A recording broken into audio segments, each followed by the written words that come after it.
Hello everyone, this right here is the Scale 118 Audi A8 by Motormax. This is a re-review after several months of people asking me to do a re-review, so it's about time that I actually get to it. And I really like this model because it really exemplifies the difference between, I don't know what to call it, the sectors of Motormax, because here I'm going to demonstrate the differences between the older generation ones and the newer generation ones.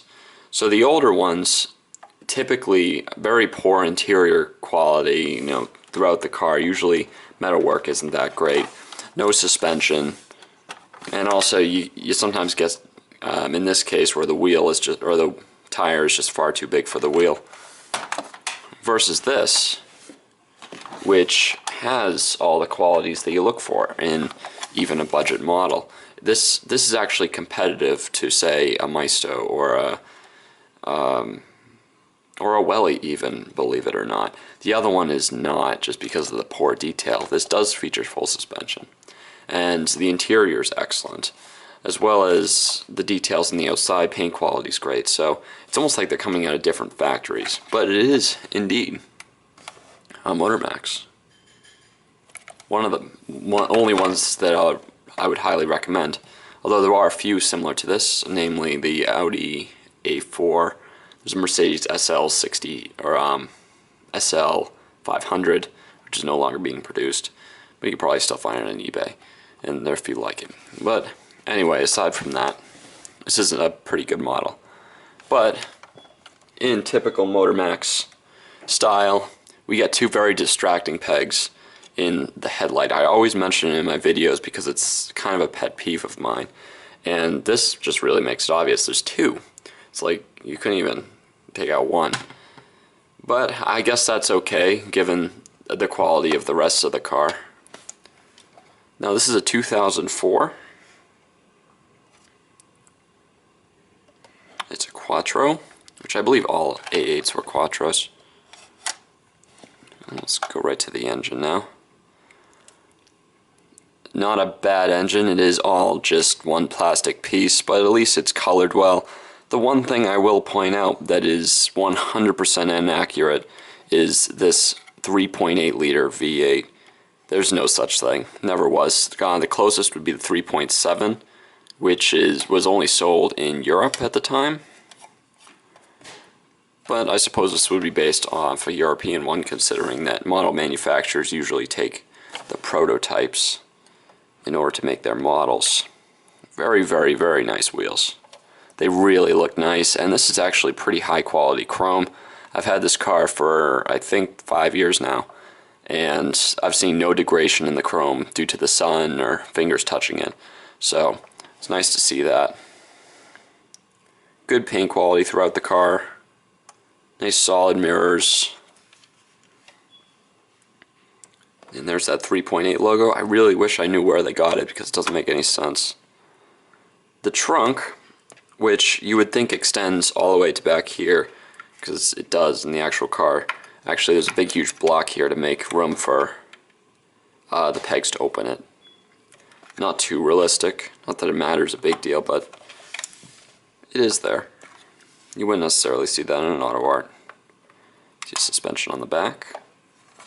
You can see that this door is kind of popping out, and that is because of the method that Motormax uses to open the doors. Now, the thing I like about it is that it doesn't have that typical Maisto beam that kind of extends from here into there. It's a little bit more refined. However, when it does lose its spring, it doesn't want to stay closed, and that's the case with this. So what I've been doing is I have a little piece of tape on the inside that I can use, and I actually need to replace the tape, but it works. So that was only after opening it a few times. Kind of disappointing. Let's get to the interior now. Look at this door. Typical of a newer generation Motormax. Really nice. You got the wood grain, you got the colored on the insert on the door sill. Buttons there. Not a bad Not a bad door by any means. Does have windows, nice and thin. And you can continue to see more of that really nice detail in the interior. See, the wood grain continues. It does appear that it was like printed on. It kind of has a strange texture to it if you look really close, but overall it's pretty darn nice for a Motormax.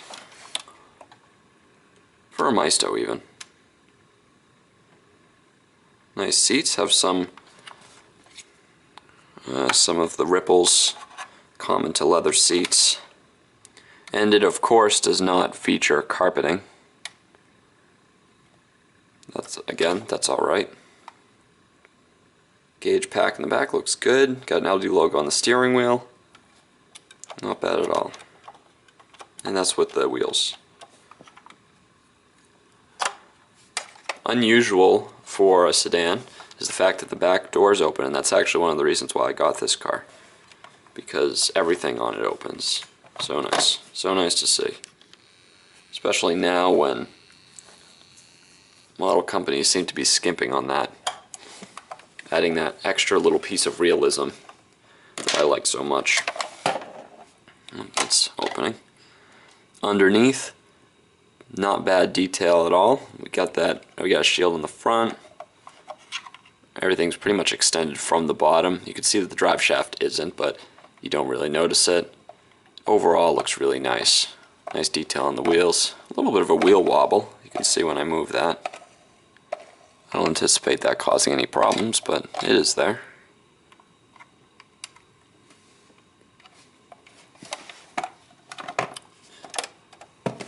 Just for the record, it's kind of weird, but if you ever do need to take this car apart, it is extremely difficult. I've done it once before to clean it out. And that's that solar sun shield. Alright, so that is the A8 in its entirety. You can buy this car for, I think, what did I buy it for? Probably about $30. Motormaxes are generally pretty cheap. And it comes in 3 colors now. This bluish color, as along with a silver and a black, which looks really nice. They all have slightly different color interiors, which is also pretty cool because it differentiates the cars between each other. And I would recommend it as a Motormax. It's nice to see them actually putting some effort into these models. Alright, that's all. Thanks for watching. Hope this was helpful.